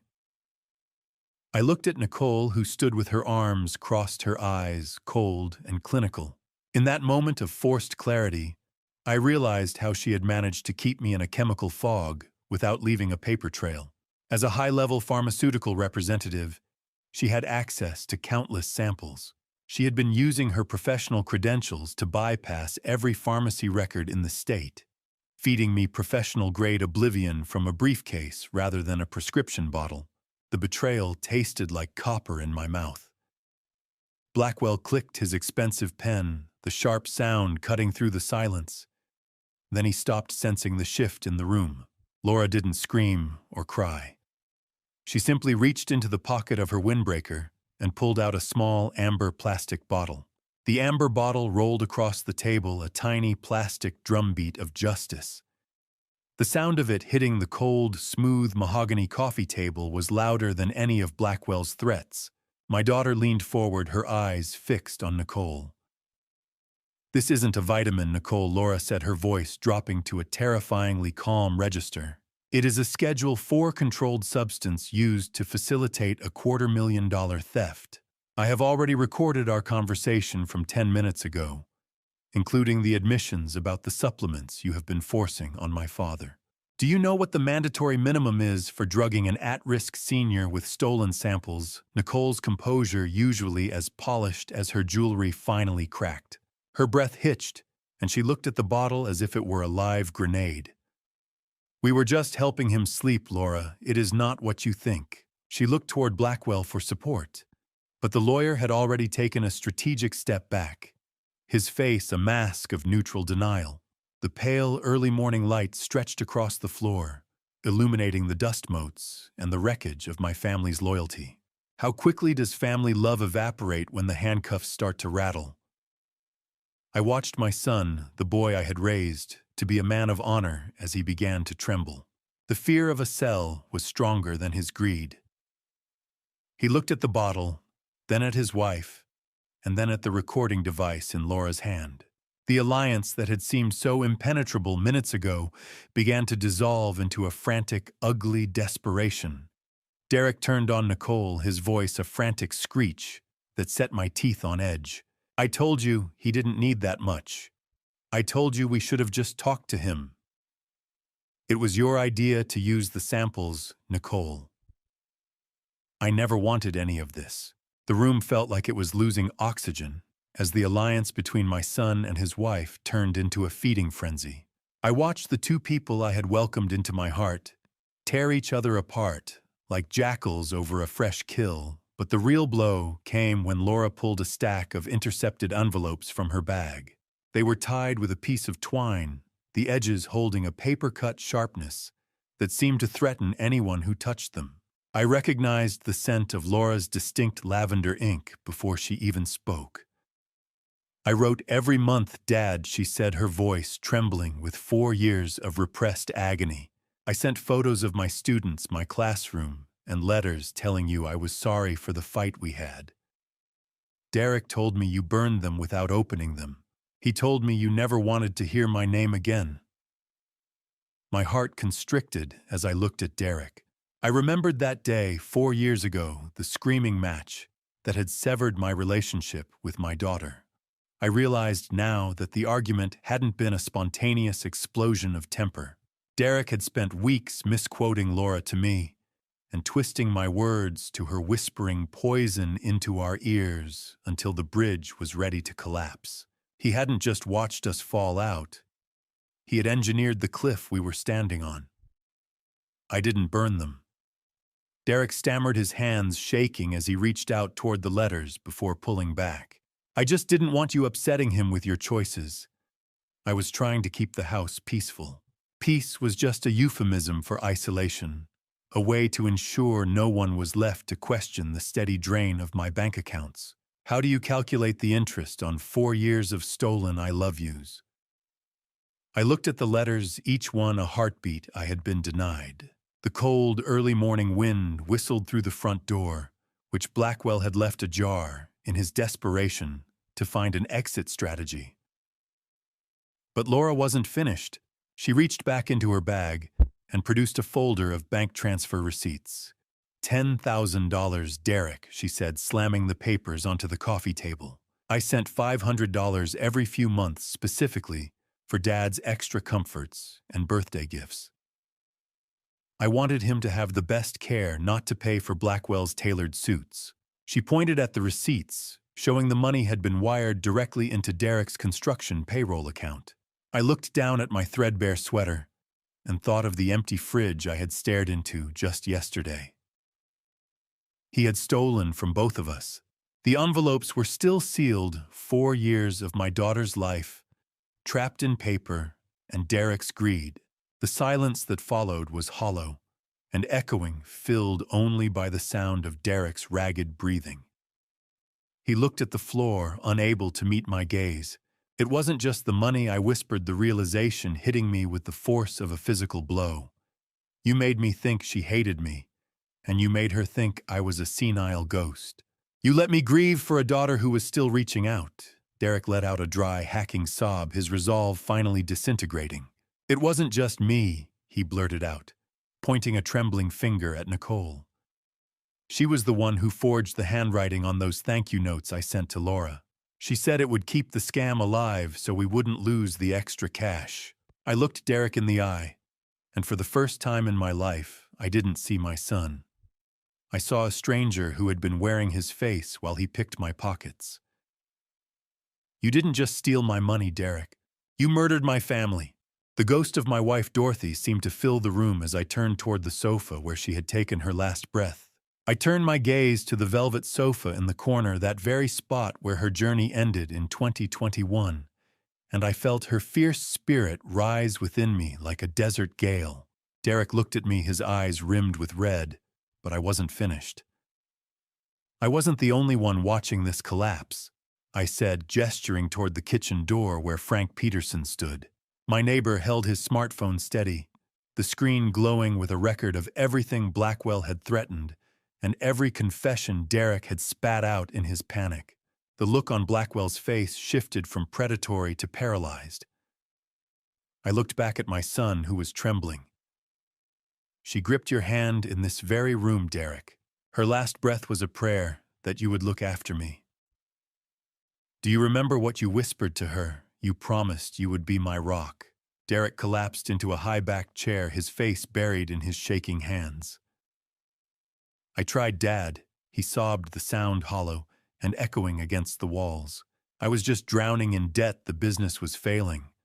I thought if I just took a little from the equity—" "No," I interrupted, my voice as cold as a mountain stream. "You don't honor a mother by burying a father alive. You took the one thing she valued more than this house, which was our family's integrity." The room fell silent. As the first siren wailed in the distance, the sound of the world finally rushing back in. The rhythmic strobing of police lights began to splash blue and red across the floral wallpaper, a garish reminder that the private nightmare was now a public matter. Officer Barnes, a stern man with a buzz cut and a badge that caught the morning light, stepped into my hallway, like the embodiment of the order I had lost. Beside him was Officer Sullivan, younger and observant, already pulling out a pair of latex gloves to handle the pill bottle. Laura stepped forward with a poise that made me ache with pride. "Officers, we have physical evidence of unauthorized sedation and financial coercion," she said, handing over the Ambien and the legal pad of notes. Arthur Blackwell immediately grabbed his briefcase, attempting to slide toward the exit. "I have a client meeting, I really must." "Nobody leaves the premises." Officer Barnes barked, his hand resting near his belt. "We need statements from everyone involved. Can a house ever feel clean again after it has been a crime scene for 2 years?" I tasted the sharp, stinging taste of bile in my throat as the reality of the investigation took hold. Nicole was sitting on the edge of the hearth, her thumbs flying across her phone screen in a desperate blur. Officer Barnes moved with surprising speed, snatching the device from her hands, just as she tried to wipe a thread of messages. "This is evidence now, ma'am," he said firmly. I watched the cold, metallic click of handcuffs as Sullivan secured Derek's wrists. The boy's sobbing now a pathetic whimper. The smell of crisp morning air and exhaust fumes drifted in through the open door, mixing with the scent of my old life. I watched through the window as they led Arthur Blackwell toward a cruiser in handcuffs. But my heart stopped when I saw a second car pull up, a process server with a final notice for my front door. The sirens faded, leaving a silence in the house that was no longer heavy, but incredibly terrifyingly empty. The blue ink of the process server's notice was still wet on the mahogany table, a cold reminder that while the criminals were in handcuffs, the law was still coming for my house. I felt the dry, papery feel of the foreclosure notice between my fingers as I realized the cruel efficiency of the man I had once trusted. This server hadn't been sent by the state or a neutral bank. He was working for a subsidiary of Blackwell's firm that had survived the initial arrest. A legal tripwire specifically designed to trigger foreclosure immediately upon any legal disturbance at the property. Even from a jail cell, Blackwell's shadow was trying to evict me from my own life. 2 weeks after the arrests, I found myself in a room that smelled of old leather and expensive stationery. Paul Gutierrez, 58, an attorney with silver-streaked hair and eyes that had seen too many children rob their parents, adjusted his glasses as he laid out the grim reality of my estate. He sat across from Laura and me, the sharp, rhythmic ticking of a desktop clock on his mantle marking the seconds of my dwindling legacy. "The handcuffs on Blackwell don't automatically dissolve the lien," Charles Paul explained, his voice low and steady. "We are fighting a bank now, not just a man. We have a $200,000 lien to vacate and nearly $500,000 in missing pension funds to track." I felt the room tilt the blurred edges of the mahogany desk, making me feel dizzy with guilt. "How long, Paul? How long before they take the keys?" He didn't sugarcoat it. "The holding company is pushing for expedited foreclosure. Unless we can prove fraudulent inducement in record time and get the lien declared void, They'll proceed with the sale in 60 days, maybe less. The next morning, Paul brought us to a sterile conference room on the third floor of Bank of America's regional headquarters. The smell of industrial coffee and cold air conditioning filled the space as we sat across from three stone-faced bank representatives, a senior vice president named Catherine Reeves, a risk management director, and a corporate attorney who introduced himself only as counsel. Laura sat beside me, her legal pad already covered in notes, her pen poised like a weapon. Paul opened with precision, laying out a thick binder of evidence on the polished table. My client, Charles Wright, was systematically drugged with prescription sedatives over an 18-month period, while his son, acting under a fraudulently obtained power of attorney, transferred nearly $500,000 from his pension account. Your institution approved a $200,000 second mortgage lien against a property that was already fully paid off, using forged medical documentation, claiming my client was mentally incapacitated. The bank attorney leaned forward, his fingers steepled. Mr. Gutierrez, the power of attorney, was notarized and filed in accordance with state law. The medical letters were submitted by a licensed family member. We followed protocol. Protocol, Laura's voice cut through the room like a scalpel.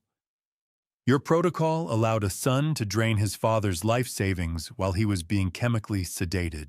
Your protocol didn't include a single welfare check or a phone call to verify the legitimacy of transfers that violated every pattern in my father's 40-year banking history. Catherine Reeves shifted uncomfortably, her eyes flickering to a printout of my account history. We understand your frustration, Professor Wright, but the bank is not liable for family disputes. The lien was approved based on the documentation provided. The documentation was fraudulent. Paul countered, sliding a medical affidavit across the table. This is a sworn statement from my client's primary care physician, confirming he was never diagnosed with dementia or cognitive impairment. The letters submitted to your loan department were forgeries created by Arthur Blackwell, a man now under federal indictment for elder financial abuse and fraud. The risk management director cleared his throat, his face pale. If the lien is declared void, the bank loses $200,000. That's not a decision we can make in this room. Paul leaned back, his voice dropping into a deadly calm register. Then let me make this simple. You have two choices. Option 1, we go to court. I file a lawsuit alleging negligence, failure to protect a vulnerable senior, and complicity in a fraud scheme. The discovery process will expose every shortcut your loan department took to push this through. The press will have a field day with a 70-year-old retired foreman who was drugged and robbed while your bank looked the other way. How do you think that plays in a jury trial? The silence in the room was suffocating. The corporate attorney's jaw tightened. Option 2. Paul continued. You declare the lien void due to fraudulent inducement. You absorb the $200,000 loss as the cost of failing to perform adequate due diligence.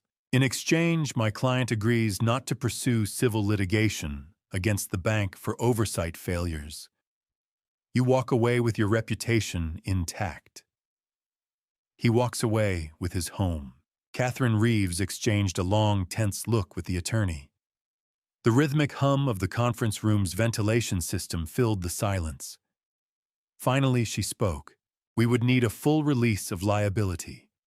No future claims, no press statements, no social media. Paul glanced at me, his eyebrow raised in a silent question. I looked at Laura, whose eyes were fierce and unwavering. I thought of Dorothy, of the 36 years I had poured into that house of the garden where her ashes rested. I nodded. Done, Paul said. But the lien gets removed today. Not next week. Today. 20 minutes later, I watched Catherine Reeves sign the release order, the scratch of her pen on the legal document sounding like the closing of a tomb. The $200,000 lien against my home was officially dissolved. The house was mine again. But the victory tasted hollow.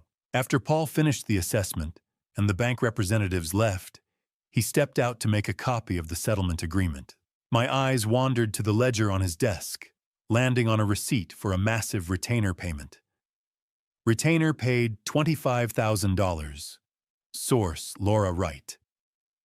The number burned like acid in my eyes. I looked at the document, then at my daughter, who was quietly reviewing the settlement terms. Laura, I thought the bank was deferring the fees while the investigation was pending. I whispered. I thought we were using the frozen accounts. She didn't look up immediately, her jaw set in a line of weary determination. The bank doesn't work for free, Dad, she said softly. But I do, Paul returned, and seeing my confusion, he added a detail that felt like a physical blow to my chest. He mentioned that the wire transfer had come from her Portland equity fund, the money she had spent a decade saving for her own home. My breath hitched as the realization settled in. She hadn't just paid a bill. She had liquidated her entire future to patch the holes her brother had punched in mine. I learned then that she had already sold her car and taken an indefinite sabbatical from her university chair position just to stay in Tucson and manage this wreckage.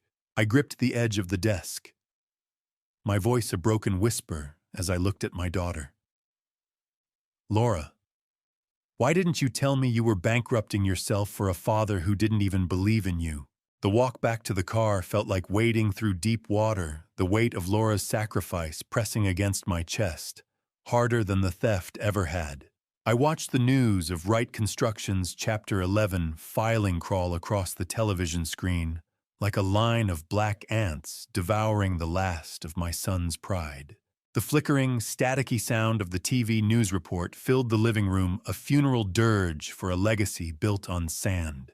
The news anchor's voice, clinical and detached, detailed the collapse. Wright Construction, LLC, once a prominent subcontractor in the Tucson metro area, has filed for Chapter 11 bankruptcy protection. The company lists $850,000 in liabilities, with assets valued at less than $30,000.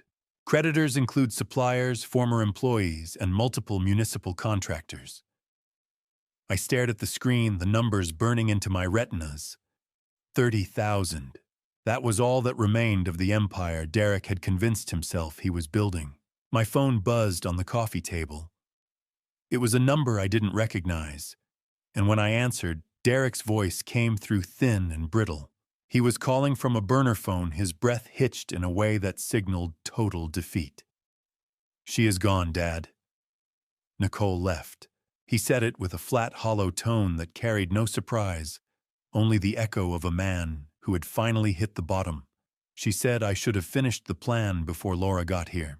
She said I was weak. She took everything that wasn't already frozen, cleaned out the joint account, packed her car, and left a note on the kitchen counter that just said, "Good luck with your father." The betrayal within the betrayal was staggering. Derek admitted, his voice cracking under the weight of shame, that Nicole was actually the one who intercepted Laura's $10,000 in gifts, siphoning the cash for personal maintenance and luxury while he was blinded by his own mounting business debts. I thought she was helping me, Dad. I thought she was on my side. But she was just using both of us. She kept telling me you'd never notice that Laura would never come back, that we had time to fix everything before anyone found out. He let out a jagged, hollow laugh that sounded more like a death rattle. I was so stupid. I destroyed everything and she walked away without a scratch. So that was the price of your soul, Derek. I asked, my voice devoid of the anger I thought I would feel. A construction yard and a wife who only loved your ledger. He didn't answer immediately, only let out a jagged sob. I don't even have the yard anymore, Dad. The equipment was all leased. The trucks were repoed this morning. I have a storage unit full of paperwork and a criminal investigation hanging over my head. I'm living in a motel off Oracle Road. I can't even afford to eat. I closed my eyes. The image of my son, the boy who used to climb on my shoulders at construction sites, the young man who had promised Dorothy he would be my rock, now reduced to a voice on a burner phone in a $40 a night motel. What do you want me to say? Derek, that I forgive you, that I'll fix this. No, he whispered, his voice barely audible over the crackling static. I needed you to know I'm sorry. I needed to hear your voice one more time before I disappear. Disappear, my heart seized. Derek, what are you talking about? Blackwell's associates, he said, his voice dropping to a terrified rasp. They've been calling. They say the debt doesn't go away just because he's in jail. They say I still owe them the interest on the loans he facilitated. Dad, I don't have anything left to give them. The line went dead. I stared at the silent phone in my hand, the hollow dial tone echoing in the empty room. Without my pension to act as a dam, the house of cards had collapsed in 48 hours, leaving him with nothing but a mountain of debt and a folder full of potential criminal charges. Chapter 11. It sounds so clinical, but it smells like ash and failure. I hung up the phone and drove. I needed a counsel that lived beyond the reach of attorneys and bank statements. I found myself at the Tucson cemetery as the sky began to turn into the golden bruising colors of a desert sunset. The smell of dry sage and cemetery grass was sharp in the cooling air, the distant sound of a lone coyote howling across the desert floor, a fitting soundtrack to my grief. I sat on the granite bench by Dorothy's headstone, feeling the cold, rough texture of the stone through my trousers. The carved letters of her name, Dorothy Ann Wright, 1957 to 2021. Beloved wife and mother seemed to glow in the fading light. He is broken, Dorothy, I whispered into the stillness, just like the structures he tried to build. What do I do? The heavy, rhythmic thud of my own heart was the only answer for a long time. I traced the outline of her name with my fingertips, the stone cold and unyielding under my touch. You asked me to protect him. You made me promise right here in this very spot that I wouldn't let him fall. But how do I protect a man from himself? How do I save a son who used me as collateral for his own greed? A memory surfaced sharp and vivid, cutting through the fog of my anger. It was 1985. Derek was 5 years old, and I had taken him to a job site where we were pouring the foundation for a new municipal building. He had been fascinated by the concrete mixer, the way the thick gray slurry flowed into the wooden forms. Dad, what happens if you pour it wrong? He had asked, his small hand gripping mine. What happens if the foundation cracks? Then the whole building is weak, son, I had told him. No matter how pretty it looks on the outside, if the foundation is rotten, the whole thing will come down eventually. That's why we measure twice and pour once. That's why we do it right the first time. I had been teaching him about integrity, about the importance of a solid foundation. How had he forgotten that lesson? Or had I failed to teach him the most important part, that integrity isn't just about the structures you build, but about the life you live? I wrestled with the ghost of her deathbed request. She had asked me to protect him. But could I protect a man from the consequences of his own predation? Can a man truly be a father if he doesn't let his son face the winter he created? I asked the empty air, the question hanging heavy in the cooling desert breeze. Accountability isn't punishment, Charles. I could almost hear her voice in the rustle of the dry grass and the distant cry of the coyote. It is the only way to save what is left of him. You don't save a man by shielding him from the truth. You save him by making him strong enough to face it. A new resolution began to form, hard and cold as the granite beneath me. I realized that sending him to a cell might satisfy my anger, but it wouldn't fix the hole he had dug for Laura. It wouldn't restore the 10 years she had spent saving for a home, the car she had sold, the career she had paused. Derek needed to face the consequences, but he also needed a path forward, not for his sake, but for hers. I would offer him a way out of the criminal drugging charges, but only if he signed a legally binding restitution agreement. Every cent he earned, every asset he managed to salvage, would go to paying back Laura's savings first. He would spend the next decade, maybe more, rebuilding what he had destroyed. Not for me, not for himself, but for the sister he had betrayed. I brushed the desert dust off Dorothy's headstone and stood up, my knees popping with the weight of 70 years. The sun had fully set now, the sky a deep purple bruise streaked with gold. The cemetery lights flickered on, casting long shadows across the graves. "I have my answer, sweetheart," I said aloud, my voice steady and clear. "He's going to face the truth, even if it kills the man he used to be. And maybe, just maybe, a better man will rise from the ashes." As I walked back to the car, I pulled out my phone and dialed Paul Gutierrez. "Paul, it's Charles. I need you to draft a restitution agreement. Full terms, ironclad, no loopholes. Derek pays back every cent Laura spent with interest before he keeps a dime for himself. And I want a clause that if he defaults, the criminal charges get refiled. He gets one chance.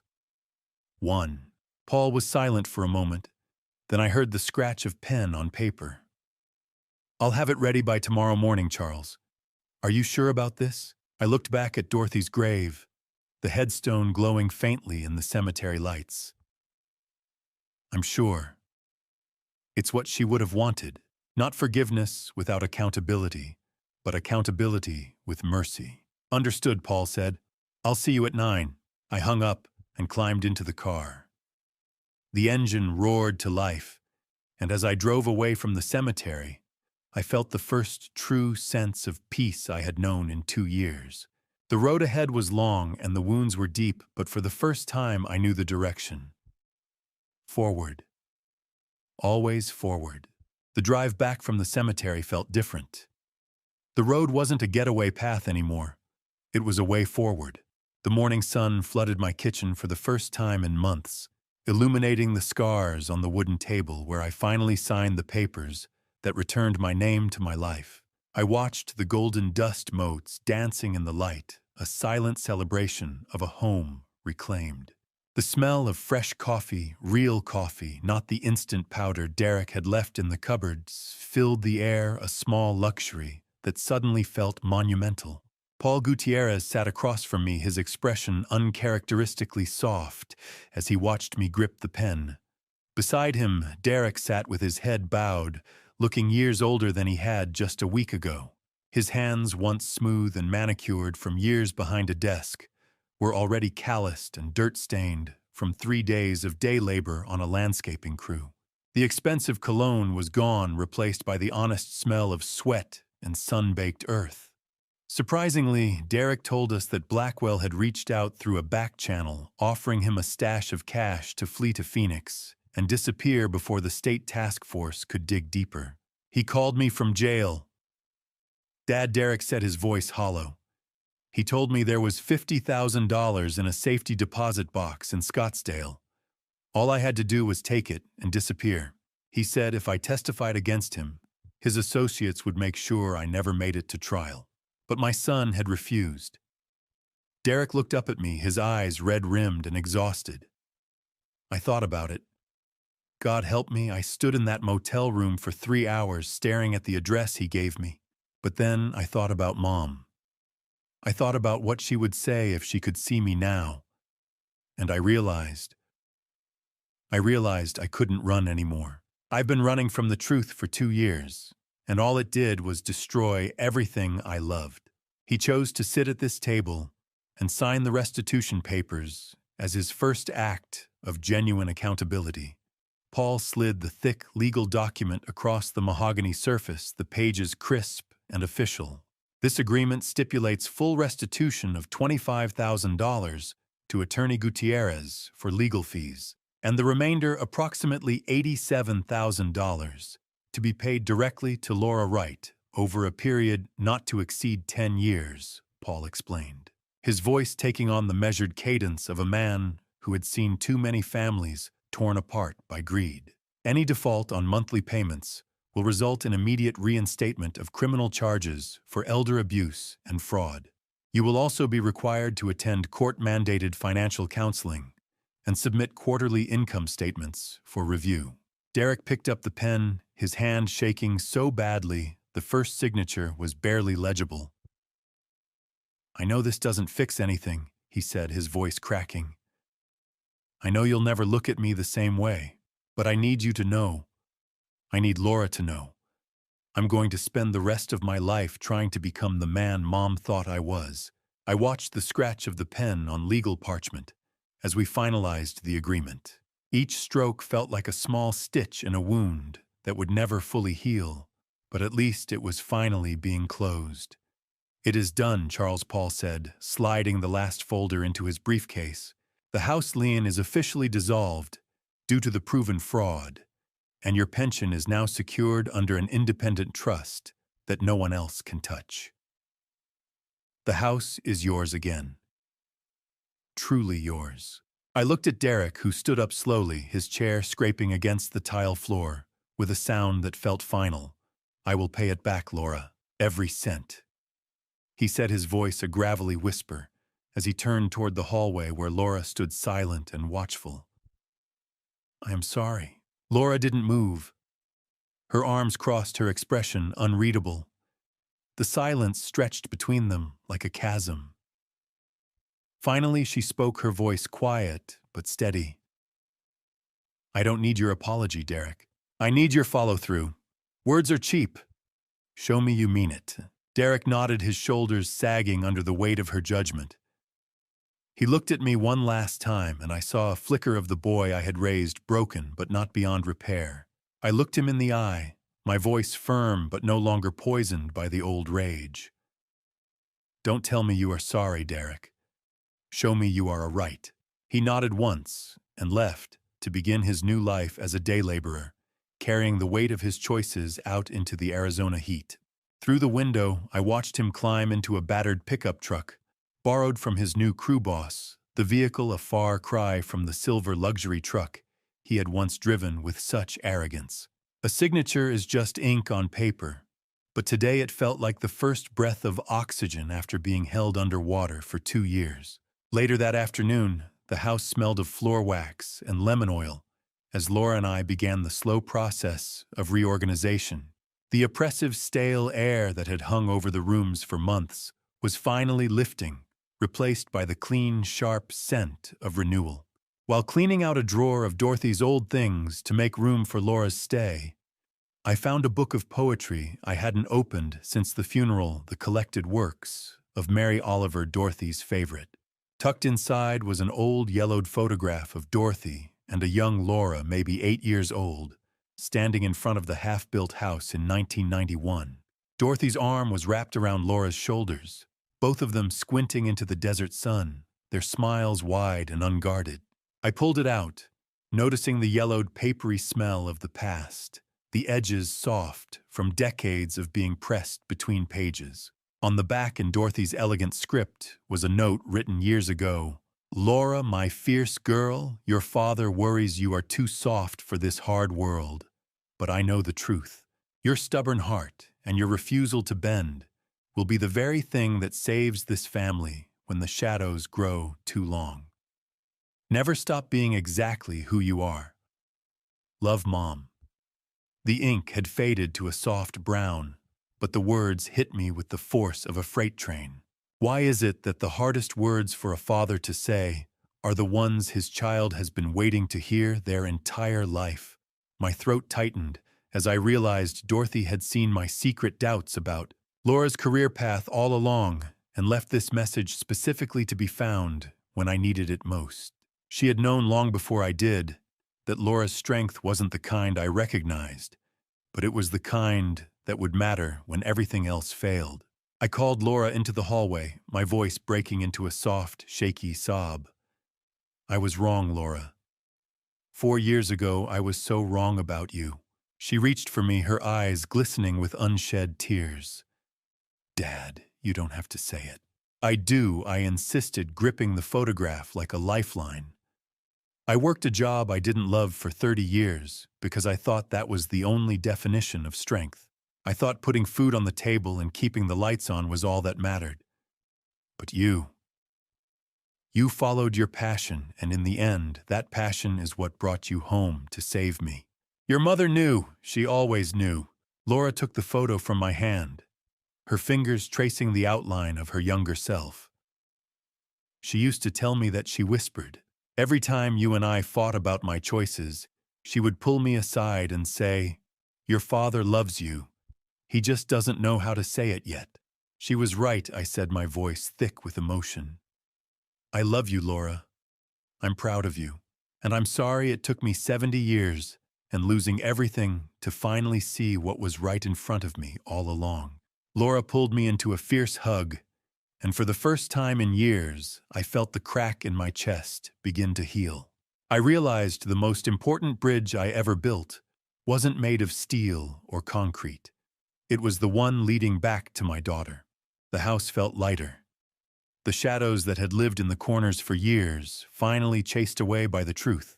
6 months have passed since that morning at the kitchen table, and the Tucson air no longer tastes like dust and betrayal.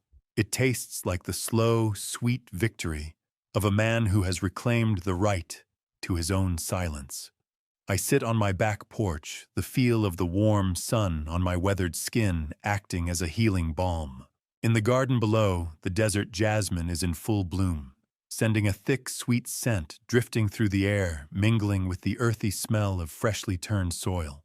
The hummingbirds have returned their iridescent wings, catching the morning light, as they dart between the trumpet vines Dorothy planted 20 years ago. Laura has transitioned to a remote teaching position to stay close, and the garden is thriving under our joint care. She teaches her university courses from the converted sunroom, her voice drifting through the open windows as she lectures on American literature and social justice. Sometimes I sit in the kitchen and listen to her passionate explanations of Baldwin and Morrison, and I think about how close I came to never hearing that voice again. Every month, a small envelope arrives in the mail from Derek. The checks are modest, $275, the maximum he can manage, after paying rent on a studio apartment in South Tucson and covering the court-mandated counseling fees. But I do not keep a single cent for myself. The first envelope had arrived with a short handwritten note on the back. Week 1. Framing crew. Hands are blistered, but I showed up on time. D.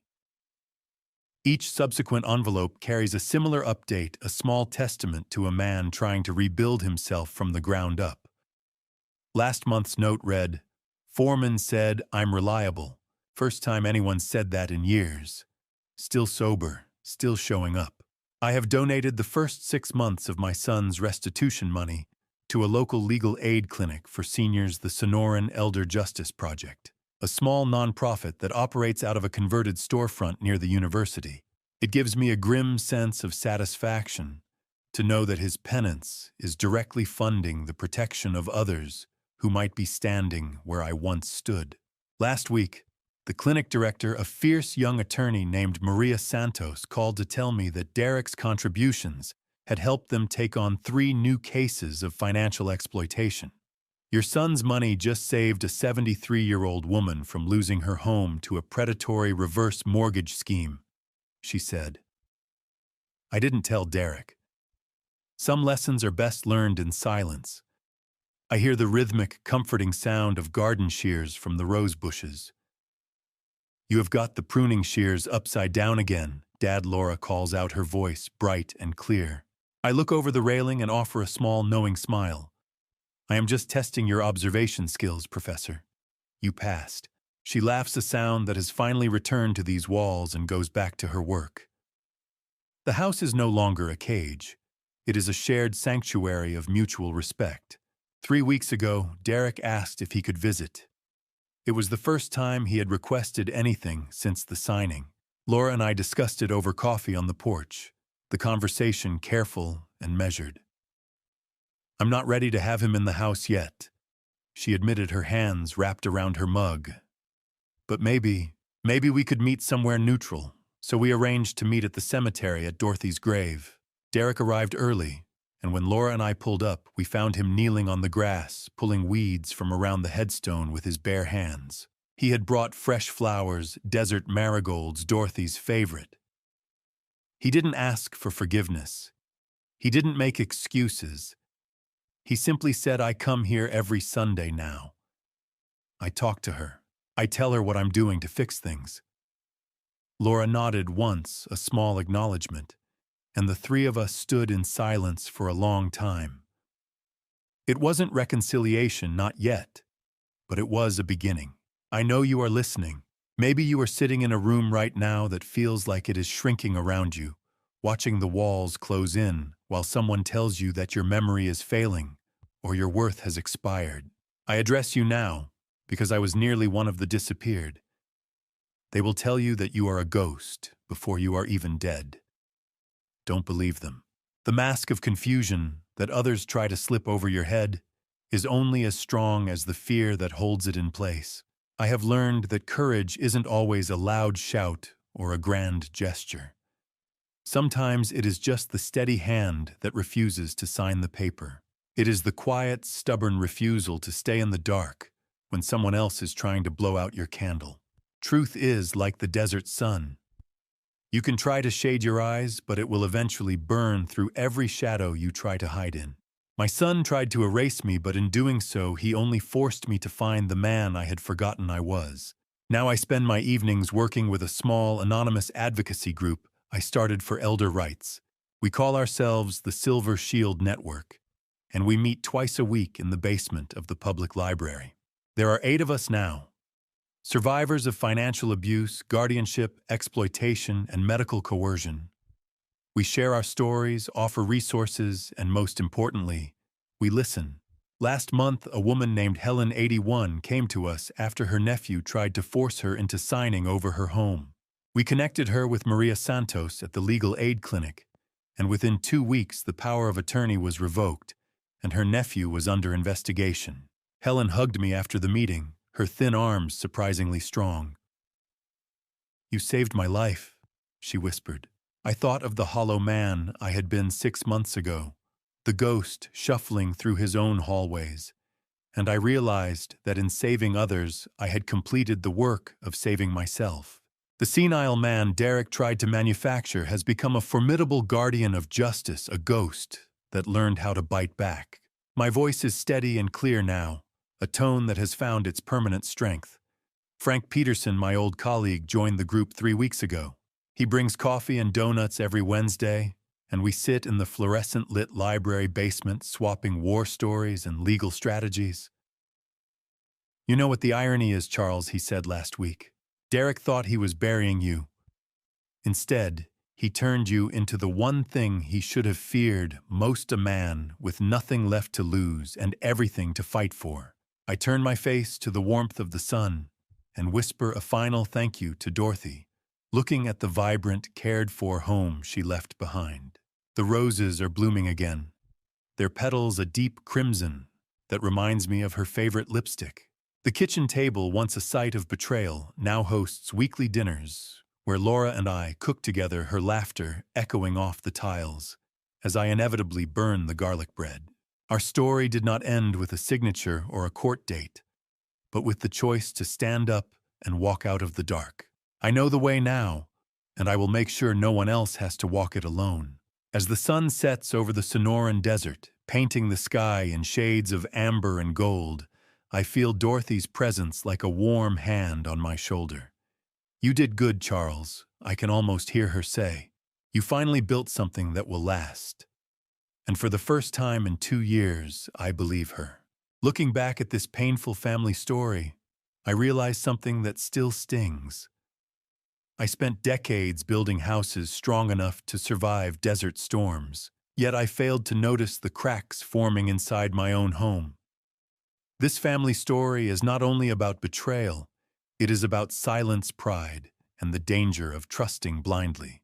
I believed that keeping peace meant avoiding hard questions. I believed my own blood would never turn against me. I was wrong. If there is one lesson I can leave behind through this family story, it is this: never surrender your voice just to keep the illusion of harmony. Pay attention to actions, not promises. Protect your independence, your finances, and your dignity, especially when you grow older. Many people call what happened to me dad revenge, but the truth is more complicated. This dad revenge was never about hatred. It was about survival and about protecting what my late wife built beside me. Even so, every dad revenge comes with a cost, because when family breaks something inside, you breaks too. Today, I try to hold on to faith and humility. I believe the timing of the Lord guided my daughter back to me when the darkness was deepest. Without her courage, my story might have ended very differently. So if you learn anything from my experience, let it be this. Ask difficult questions early, protect your boundaries, and never assume that love alone will keep you safe. Thank you for walking with me all the way to the end of this journey. I'd truly like to hear your thoughts. What would you have done if you were trapped in Charles Wright's position? Share your perspective in the comments so we can learn from each other. If this story resonated with you, consider subscribing so you won't miss future stories that explore difficult family choices and resilience. Quick note, while inspired by real social issues like elder financial abuse, certain details in this narrative were dramatized for storytelling. If this type of content isn't your preference, feel free to explore other videos on the channel that may suit you better.